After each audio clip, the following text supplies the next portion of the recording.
Hey guys, I'm Dr. Yazdan. We have another patient here who is about 6 or 7 months after his surgery, and we did a strip procedure on him. He needed a lot of density and a lot of fullness, and also his hairline reconstructed. So we're going to show you real-time results. Patient, he's here just for his 6-month follow-up. He actually has a photo on his phone of his before. So we're going to pull on to that, and this is how his hair looked.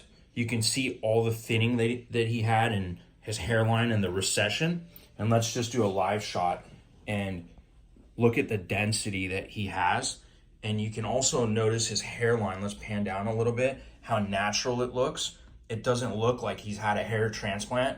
It just looks like his hair is a ton better. And we talk about strip and FUE all the time and scarring. Our patient wears his hair fairly short. So let's look at the back of his scalp. And you can see with very short hair, his strip incision is still very presentable, very covered. Let's also look at the density in his crown because we did his crown as well.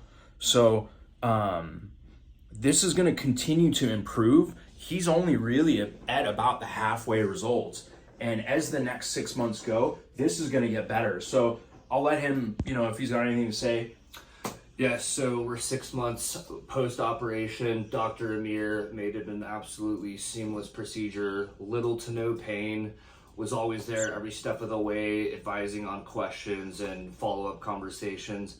Couldn't be happier with the results. Like he said, we're only about halfway into the growth phase, so we'll look forward to sharing, 12 months final outcome. Yeah, so we'll everybody kind of stay tuned. We'll post this now, in about 6 months we'll post his final results. But I mean, this is life-changing for patients, and yes. What we do, our patient, just his hair is so much better. His friends have noticed, families noticed. I mean, he's telling me like all my buddies are asking, who did you go to get your hair done? So this is just a 6-month result. It even gets better. And again, you can see that with a strip, it's not that big of a deal. A lot of people are very concerned about scarring with a strip. He wears his hair very short, and this is a live clip. There's no editing or anything like that can just show that this, when a hair transplant is done properly and correctly, what it can look like and what a patient's outcome can be. So stay tuned, and I'm looking really forward to our patients' 1-year results. Mm-hmm.